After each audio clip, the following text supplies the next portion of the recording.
Hello and welcome guys. तो एक बार फिर से स्वागत है आपके अपने यूट्यूब चैनल पे जिसका नाम है लक्ष्य यूपीएससी जोश 24 आवर्स।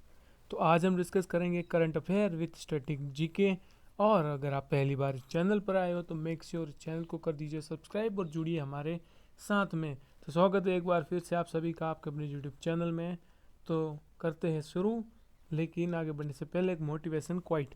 आपका मन आपका औजार है, इसका मालिक बनना सीखे ना कि गुलाम। That simplest thing. यानी कि जब आप प्रिपरेशन करते हो बड़े लेवल की, यानी कि लेवल तो कोई बड़ा होता ही नहीं है ना कोई छोटा होता है, तो कई बार ऐसा होता है हमें लगता है कि यार कंपटीशन एग्जाम में प्रिपरेशन कर रहा हूँ लेकिन मेरा तो हो ही नहीं रहा है, कब से पढ़े ही जा रहा हूँ, क्वेश्चन ही सॉल्व नहीं हो रहे। यानी कि मान लो कि 100 में से 55 नंबर ही आ रहे हैं, 60 नंबर ही आ रहे हैं, तो कोई बात नहीं, ज़रूरी नहीं है। तो जिस दौर से हम गुजर रहे हैं उससे हर कोई गुजरेगा। तो इसका मतलब ये नहीं कि आप क्वाइट कर दो कि यार मेरे से नहीं हो पाएगा नहीं हो पाएगा। तो आप ज़रूरी है कि आप क्या है कि आप अपने दिमाग के गुलाम हो गए, क्योंकि इसका मतलब ये है कि अभी आपको और मेहनत करने की ज़रूरत है। जब मेहनत करने की बारी आती है तो दिमाग जो है वो आपसे मना कर देता है, क्योंकि हम सिंपल से हमारी कुछ आदतों से गिरे हुए होते हैं, जैसे कि सुबह जल्दी उठना। ठीक है, तो हम जल्दी उठने के लिए अभी एक्सक्यूज़ दे देते हैं। तो सिंपल सी बात है कि आपको अपने दिमाग का गुलाम नहीं होना है और इसको जो है यूज करना है। तो पहला क्वेश्चन ये रहा कि भारत का पहला मानव रहित अंतरिक्ष मिशन कब लॉन्च होगा। तो वो होने वाला है दोस्तों दिसंबर, कहाँ गया, आजा आजा, हाँ, दिसंबर 2021 के अंदर इस मिशन को लॉन्च किया जाएगा।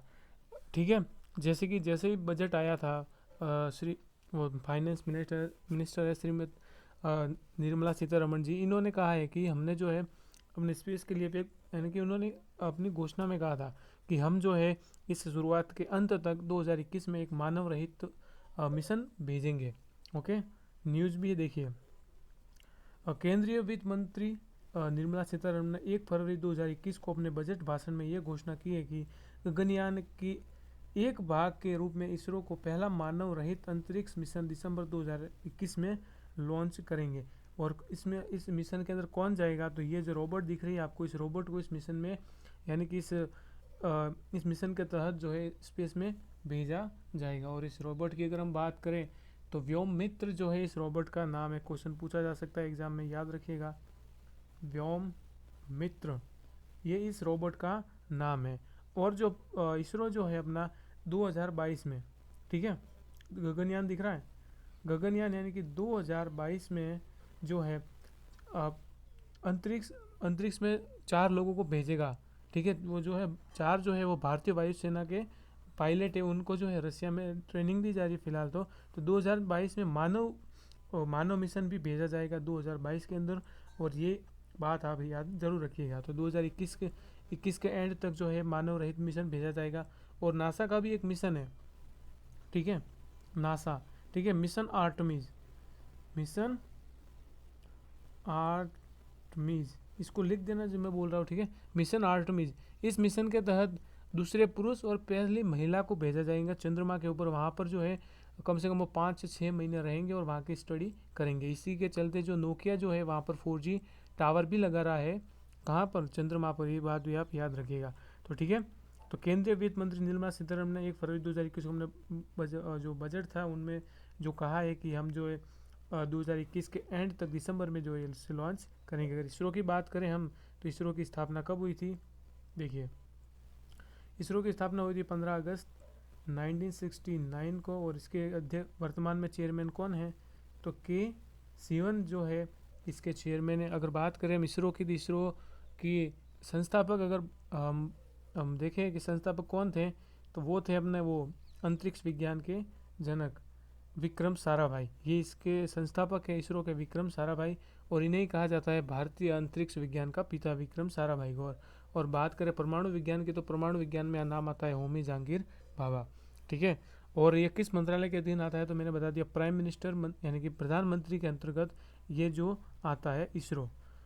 ठीक है, अगर इसके हेडक्वार्टर की बात करें तो श्री हरिकोटा बेंगलुरु में इसका हेडक्वार्टर है।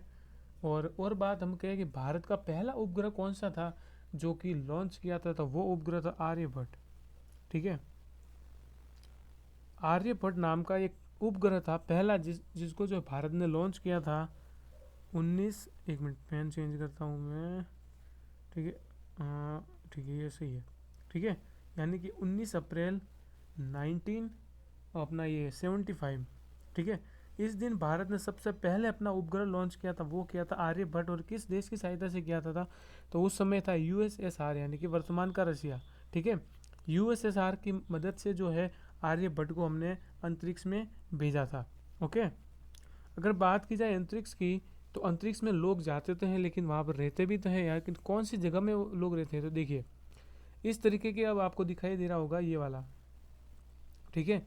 ये है आईएसएस, क्या है? आईएसएस, ठीक है। International space station. ये एक, इसको अगर आप देखो तो ये जो है एक चार अपने 4 कमरे की एक बिल्डिंग टाइप ही है, जिसको अंतरिक्ष में भेजा गया। तो जो एस्ट्रोनॉट होते हैं जो इसी घर में जाके रहते हैं, ठीक है। और वहाँ जो है अंतरिक्ष की क्या करते हैं, स्टडी करते हैं, और ये पृथ्वी के चारों ओर घूमता रहता है। जैसे कि इसमें देखिए, ये इस तरीके से जो है पृथ्वी के चारों ओर घूमते हैं।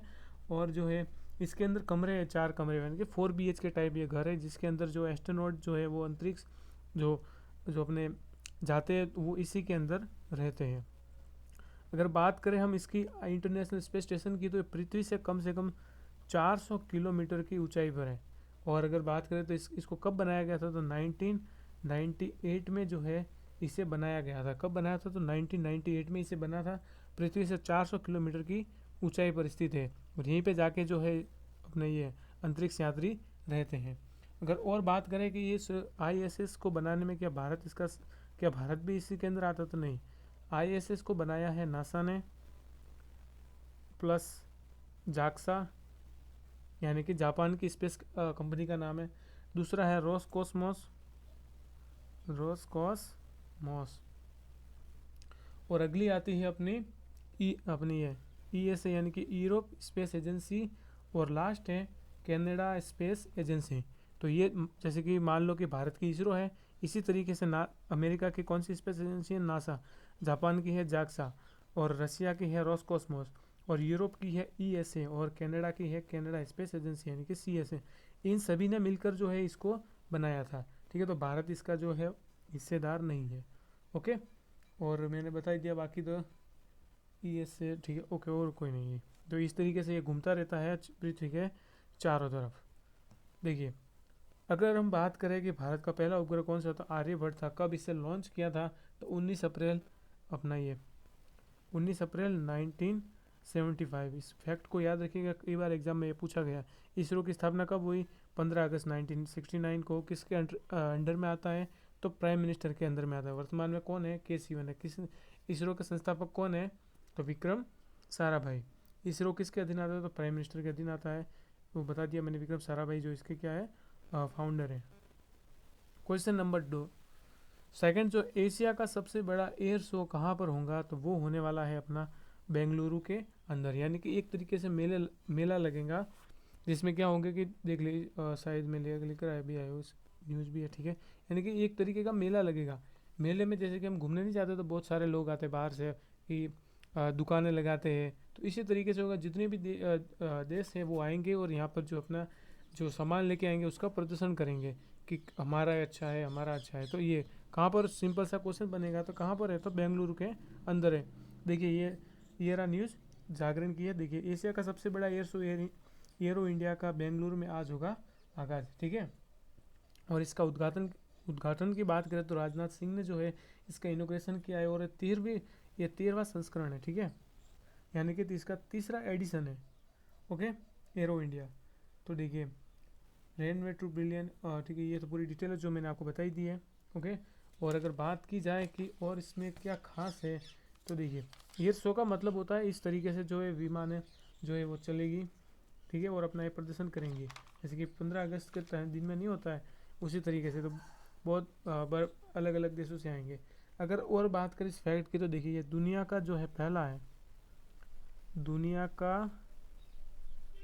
पहला हाइब्रिड एयर शो है। कैसा है? हाइब्रिड एयर शो, ठीक है। ये कैसा है? तो दुनिया का पहला हाइब्रिड एयर शो है, ठीक है। देखिए, राफेल हमने किससे खरीदा है? तो फ्रांस से खरीदा है। अगर पूछे कि राफेल उड़ाने वाले पहले महिला जो वुमेन है वो कौन है? शिवांगी सिंह। और कहाँ से ये है? तो अपने ये वाराणसी से बिलोंग करती है। डीआरडीओ किसके अधीन आता है? तो रक्षा मंत्री के अधीन आता है। रक्षा मंत्री कौन है? तो राजनाथ सिंह है। भारत में अंतरिक्ष विज्ञान का जनक कौन है? विक्रम साराभाई। और अपने ये परमाणु विज्ञान का जनक होमी जहांगीर भाभा। अगला और भी अपना ये मस्त क्वेश्चन है, देखिए।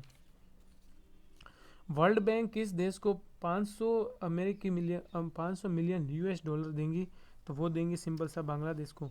अब ये क्वेश्चन तो आएगा नहीं कि बताइए कि बांग्लादेश को कि वर्ल्ड बैंक ने इतने पैसे दिए, वो तो देता रहता है। क्वेश्चन ये जरूर आ सकता है वर्ल्ड बैंक से रिलेटेड कि बताइए वर्ल्ड बैंक की स्थापना कब हुई, वर्ल्ड बैंक के जो प्रेसिडेंट है वर्तमान में कौन है, वर्ल्ड बैंक का जो हेडक्वार्टर है वो कहाँ पर है, इस तरीके से आएंगे। या फिर बांग्लादेश से आ सकता है कि बांग्लादेश की प्राइम मिनिस्टर कौन है, या फिर बांग्लादेश भारत के साथ कितना बॉर्डर बनाता है, बांग्लादेश कब आज़ाद हुआ, इस तरीके के जो क्वेश्चन आ सकते हैं। तो देखिए सबसे पहले अगर बात करें हम बांग्लादेश की, तो बांग्लादेश की जो प्राइम मिनिस्टर उसका नाम है शेख हसीना। ठीक है, उसकी जो वहाँ की प्रधानमंत्री है, प्राइम मिनिस्टर है, जैसे कि हमारे इंडिया के प्राइम मिनिस्टर नरेंद्र मोदी है, तो वहाँ के जो प्राइम मिनिस्टर उसका नाम है शेख हसीना जी। ये जो है शेख मुजीबुर रहमान की बेटी है। ठीक है, शेख मुजीबुर, ठीक है पीछे लिख देते, ठीक है, शेख मुजीबुर रहमान। ठीक है, इसको लिख देना। ये जो है शेख मुजीबुर रहमान, अगर इनकी बात करें शेख मुजीबुर रहमान की, तो ये जैसे कि हमारे इंडिया में जो है महात्मा गांधी को राष्ट्रपिता मानते हैं, तो बांग्लादेश में इनको जो है फादर ऑफ नेशन माना जाता है शेख मुजीबुर रहमान। और इन्हें जो है बग बंधु की उपाधि भी दी हुई है। इन्होंने जो है अपने अपने जो इसको पाकिस्तान से अलग करने में जो है एक महत्वपूर्ण भूमिका निभाई थी। पहले जो बांग्लादेश है वो क्या हुआ करता था? ईस्ट पाकिस्तान हुआ करता था, लेकिन अब 1971 में ये अलग देश बन गया। इसमें जो है भारत का कॉन्ट्रीब्यूट सबसे ज़्यादा है। देखिए ये रहा the World Bank to provide. ठीक है, ये तो मैंने आपको बता ही दी है। अगर बात करें कुछ और वर्ल्ड बैंक से रिलेटेड, तो देखिए वर्ल्ड बैंक प्लस IMF, ठीक है, इन दोनों की स्थापना साथ में हुई थी और इन्हें कहते हैं ब्रिटेन वुड सम्मेलन। यानी कि ब्रिटेन वुड सम्मेलन के दौरान वर्ल्ड बैंक की और IMF की स्थापना हुई थी। कहीं कहीं पे आपको 1944 या फिर 45 भी दिख जाएगा। जब वर्ल्ड वॉर 2 खत्म हुआ 1939-1945 में चला था, यानी कि वर्ल्ड वॉर जैसे ही खत्म हुआ तो वर्ल्ड बैंक की स्थापना हुई थी, वर्ल्ड बैंक प्लस IMF। ठीक है, वर्ल्ड बैंक की बात करें तो अपने ये क्या कहते हैं डेविड मालपास यहाँ के वर्तमान में प्रेसिडेंट है। और IMF की बात करें तो क्रिस्टिना जॉर्जिवा जो है यहाँ की प्रेसिडेंट है। ओके, और बात करें कि अगर और बात करें कि वर्ल्ड बैंक के कितने भाग है, यानी कि पैसे तो मिलते हैं, किस तरीके से मिलते हैं, तो देखिए अगर बात करें वर्ल्ड बैंक की, तो वर्ल्ड बैंक किससे मिलकर बना है? तो देखिए एक है IBRD और दूसरी है अपनी ये IDA। ठीक है, इन दोनों से मिलकर बना है वर्ल्ड बैंक। देखिए IBRD का मतलब होता है international bank for reconstruction development, इसका नाम international bank for reconstruction and development.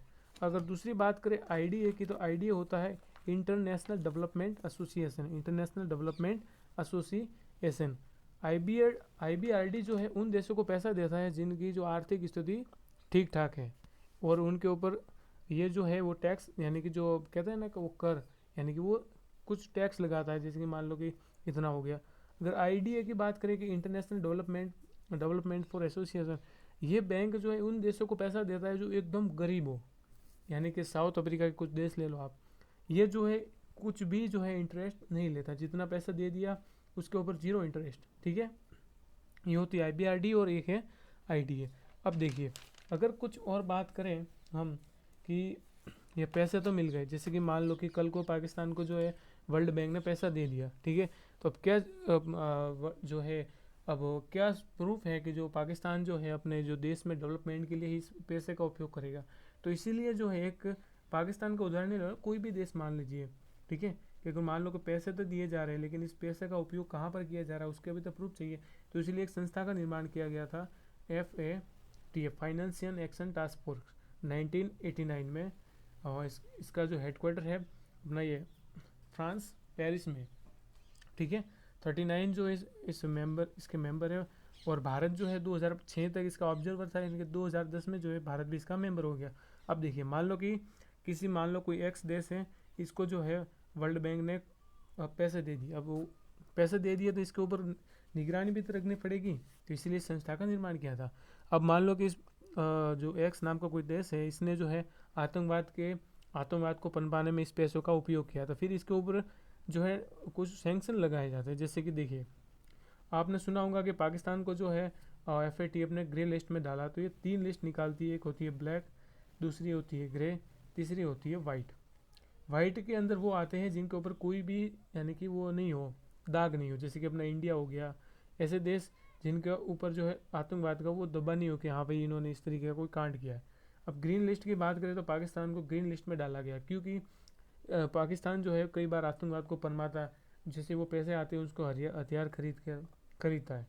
और दूसरी बात करें ब्लैक लिस्ट, यानी कि उसको वार्निंग दे दी फिर भी वो नहीं सुधरा, तो उसको जो है पैसे मिलने, वर्ल्ड बैंक जो है इसको पैसा नहीं देती।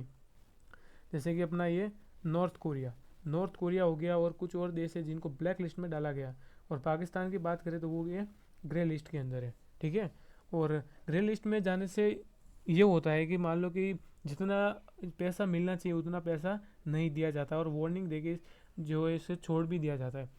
और कहा जाता है कि भाई आप इम्प्रूवमेंट करो और ग्रे लिस्ट से बाहर निकलो। अगर फिर भी नहीं मानता है तो फिर लास्ट में ब्लैक लिस्ट में भेज दिया जाता है। ब्लैक लिस्ट में डालने के बाद में जो है इसे किसी भी तरीके से वर्ल्ड बैंक इसे सहायता नहीं देती है, ओके।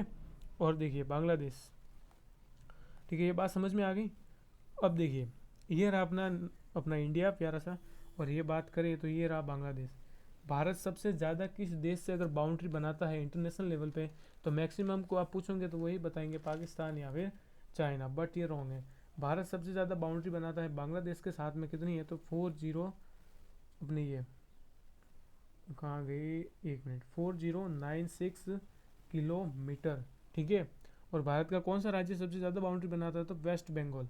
अगर बात करें कि सबसे ज़्यादा इसके साथ तो दूसरे नंबर के साथ भारत किससे बाउंड्री बनाता है तो चाइना के साथ में कितनी बनाता है तो 3488 किलोमीटर, ठीक है। अगर पाकिस्तान की बात करें तो 33323 किलोमीटर जो है वो पाकिस्तान के साथ इंडिया बाउंड्री बनाता है, ठीक है।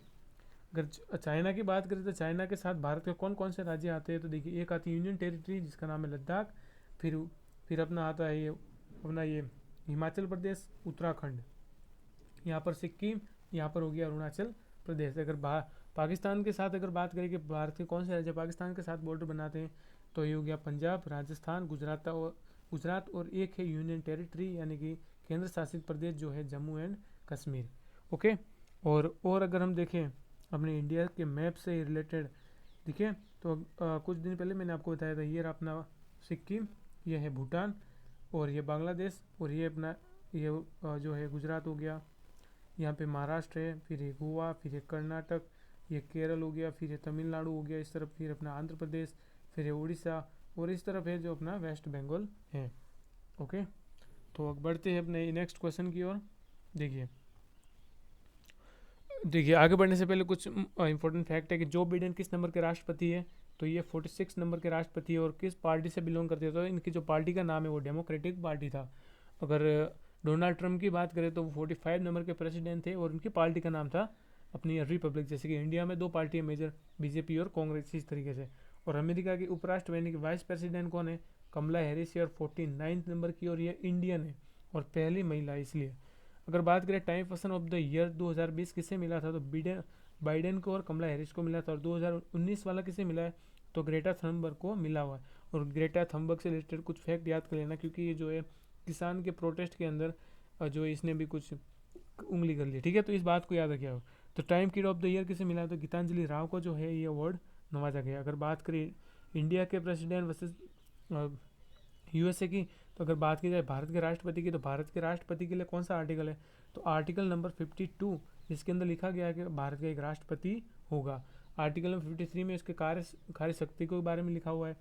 आर्टिकल नंबर 60 के अंदर भारत के राष्ट्रपति होगा उसकी शपथ लिखी हुई है। और आर्टिकल नंबर 61 इसके तहत लिखी है राष्ट्रपति का महाभियोग, यानी कि मान लो कि कोई राष्ट्रपति जो है वो अगर भारत के संविधान का उल्लंघन करता है तो उसे उस आर्टिकल के तहत सजा दी जाती है जो उसके आर्टिकल में लिखा हो। लेकिन आज तक कोई ऐसा प्रेसिडेंट नहीं है भारत का जिसे जो आर्टिकल नंबर 61 का यूज़ करना पड़ा। अगर बात करें वाइस प्रेसिडेंट ऑफ इंडिया की, तो आर्टिकल नंबर 63 में कहा गया है कि एक उपराष्ट्रपति होगा भारत का। आर्टिकल नंबर 66 में जो उनका जो चुनाव प्रक्रिया दी हुई है। आर्टिकल नंबर 69 में क्या दी हुई है उपराष्ट्रपति की शपथ। अगर हम और देखें यहाँ, ठीक है, राष्ट्रपति की बात करें तो राष्ट्रपति जो है वो तीनों सेनाओं का कमांडर होता है, वो जल सेना हो, थल सेना हो या फिर वायु सेना हो, इन तीनों सेनाओं का कमांडर कौन है? तो अपना राष्ट्रपति है। और राष्ट्रपति को शपथ कौन दिलाता है? तो राष्ट्रपति को शपथ दिलाते हैं उपराष्ट्रपति, और उपराष्ट्रपति को शपथ कौन दिलाता है? तो राष्ट्रपति, यानी कि एक दूसरे को। अगर इनको इस्तीफा देना है तो उपराष्ट्रपति देंगे राष्ट्रपति को इस्तीफा, और राष्ट्रपति किसे देंगे? उपराष्ट्रपति को, यानी कि एक दूसरे का काम करेंगे। तू मेरा कर लेना, मैं तेरा कर लूँगा, इस बात को भी आप याद रखिए। अगला है कि किस शब्द को ऑक्सफोर्ड ने Hindi word of the year घोषित किया है? तो वो है अपना ये आत्मनिर्भर वर्ड। ठीक है, आत्मनिर्भर को ये क्वेश्चन रिपीट हुआ है, ठीक है, तो याद कर लेना वापस कि किस शब्द को सुना है आत्मनिर्भर 2020 के लिए? तो यही शब्द है ऑक्सफोर्ड का, हिंदी शब्द है ये। कर ओके, अब देखिए कुछ फैक्ट है कि जीआई टैग के लिए कौन सा एक्ट है? तो जीआई टैग के लिए 1919वां एक्ट है। और सबसे पहले किसको जीआई टैग मिला था? तो दार्जिलिंग की चाय को 2004 या 5 में जो है वो जीआई टैग मिला था। ओके, अगर दूसरी बात करें फंडामेंटल राइट से रिलेटेड, देखिए मूलभूत अधिकार आर्टिकल नंबर 32 से लगा के आर्टिकल नंबर 35 में लिखा हुआ है हमारे मूलभूत अधिकार। इमरजेंसी में कौन से आर्टिकल नहीं हटते हैं? आर्टिकल नंबर 20 और आर्टिकल नंबर 21, ये जीने के हमारे आर्टिकल है। इसको कितने भी देश में आपदा आ जाए फिर भी इस आर्टिकल को जो खारिज नहीं किया जाता है। अगर बात करें डीपीएसपी की, डायरेक्टिव प्रिंसिपल स्टेज, तो ये आर्टिकल है 36 से 51, और किस देश से लिए गए डीपीएसपी? तो आयरलैंड से हमने इसको लिया है। और आर्टिकल नंबर 51 ए के अंदर जो है हमारे फंडामेंटल ड्यूटी लिखी हुई है, यानी कि मूलभूत अधिकार, सॉरी ये मूलभूत कर्तव्य लिखे हुए हैं, फंडामेंटल ड्यूटी। ओके, अगली बात करेंगे किस आर्टिकल को जो है भारतीय संविधान की आत्मा का है? तो आर्टिकल 32 को कहा है। रीट कितने प्रकार की होती है? रीट जो है वो 5 प्रकार की होती है। अगर बात करें कि रीट जो सुप्रीम कोर्ट किस आर्टिकल के तहत जारी करता है? तो 226, और आर्टिकल नंबर 32 के तहत जो है वो हाई कोर्ट जारी करते हैं। तो सॉरी, उल्टा बता दिया, सुप्रीम कोर्ट 32 है, हाई कोर्ट है 226। अगला देखिए, आईसीसी ने प्लेयर ऑफ मंथ अवार्ड किसे दिया है? तो वो मिला है ऋषभ पंत को, जो रूट को और पॉल स्टरिंग को। इन तीनों को जो है ICC player of the month award से नवाजा गया है। देखिए ये रही news, Indian wicket keeper batsman Rishabh Pant, और दूसरे हैं अपने इंग्लैंड स्कीपर जो रूट और पॉल स्टर्लिंग, इनको, ये आयरलैंड के खिलाड़ी है, इनको जो है आईसीसी मंथ का अवार्ड मिला है। सिंपल से ये क्वेश्चन बनेगा। अगला है कि नोबेल पीस प्राइज किसे मिला है 2020 का? तो वर्ल्ड फूड को मिला हुआ है। First Indian who won Nobel prize, तो सबसे पहले इंडियन कौन थे जिसने नोबेल प्राइज जीता था? तो वो रविंद्रनाथ टैगोर थे। और पहले एशियन भी थे, पहले एशियन कहो, पहले इंडियन कहो, इन्हें जो है इनको जो है ये अवार्ड मिला था। और बात की जाए नोबेल प्राइज़ की तो 1901 से जो इसकी शुरुआत हुई थी समथिंग, ठीक है। पहले भारतीय थे जिन्हें नोबेल प्राइज़ मिला था, पहले एशिया का व्यक्ति थे जिन्हें अवार्ड मिला था 1913 के अंदर। किस लिए मिला था? तो लिटरेचर के लिए मिला था। और किस में दिया था? तो गीतांजलि के लिए दिया था। और बात करें कि वो भारतीय कौन से वैज्ञानिक थे जिन्हें सबसे पहले ये अवार्ड मिला था, तो वो थे सीवी रमन। किसके लिए मिला था? तो प्रकाश का प्रकीर्णन के कारण से अवार्ड मिला था फिजिक्स में 1900 समथिंग 30 में। देखिए यह रही लिस्ट। रविंद्रनाथ टैगोर को कब मिला, किसके लिए मिला? तो लिटरेचर के लिए 1913 में सबसे पहले मिला था। यानी कि एशिया की बात की जाए तो एशिया के कौन से व्यक्ति थे जिसे अवार्ड मिला? तो वो यही है। सीवी रमन को फिजिक्स के लिए मिला था 1930 में, इनको याद रखना। अगर बात की जाए मदर टेरेसा की, तो इनको शांति के लिए मिला था 1979 में। अमर्त्य सेन की बात करें तो इनको इकोनॉमिक्स से अपने ये इकोनॉमिक के लिए मिला था 1998 में। और कैलाश सत्यार्थी को मिला था 2014 में। ठीक है, तो ये लिस्ट है, इसको जरूर देखिएगा आप। अगला, अमेजोन के सीईओ कौन है? तो देखिए वर्तमान में तो है, सॉरी गलत लिखा हुआ, जेफ बेजोस, लेकिन ये बहुत जल्द बदलने वाला है। कैसे? तो देखिए अमेजोन के जो Bezos to step down as CEO Andy Jassy to take over the role. ठीक है, तो आगे जब न्यूज़ आएंगे तो बता देंगे, लेकिन इसको याद रखिएगा कि आने वाले टाइम में जो अमेजोन के सीईओ वो कौन होंगे? तो एंडी जेसी नाम के हैं, वो होने वाले हैं। देखिए महत्वपूर्ण सीईओ की बात की जाए, नासा के कौन है? तो जिम ब्रिंस्टीन। गूगल के कौन है? गूगल के सुंदर पिचाई। माइक्रोसॉफ्ट के हैं सत्य नडेला। एप्पल के हैं टिम कुक। और आरबीआई के शक्तिकांत दास। अगर आरबीआई की बात की जाए कि आरबीआई की स्थापना किस आर्टिकल के तहत हुई थी, तो देखिए आरबीआई की बात करें तो 1934 एक्ट आया था यंग हिल्टन आयोग में। ठीक है, यंग हिल्टन आयोग। ठीक है, आरबीआई के लिए याद रखिएगा। यंग हिल्टन आयोग के तहत 1934 में एक्ट आया और 1 अप्रैल 1935 को जो है इसकी स्थापना हुई थी। अगर पूछ ले कौन सा आयोग है आरबीआई के लिए, तो यंग हिल्टन आयोग। अगला है कि आर्मी स्टाफ के नए वाइस चीफ कौन है, तो लेफ्टिनेंट कर्नल सीपी मोहंती जो है इसके अगले सीईओ, ठीक है, CP Mohanty. CP Mohanty take over the vice chief of the army staff. अगला थल सेना के अध्यक्ष कौन है, मनोज मुकुंद नरवणे जी है। वायुसेना के अध्यक्ष आर के भदौरिया जी है। भारत के पहले सीडीएस कौन है, बिपिन रावत है। और भारतीय तीनों सेनाओं का सर्वोच्च कमांडर कौन होता है, तो राष्ट्रपति। भारत का पहला बाल हितोषी थाना कहाँ पर खोला गया, तो ये खोला गया उत्तराखंड के अंदर। वन लाइनर बनेगा डायरेक्ट।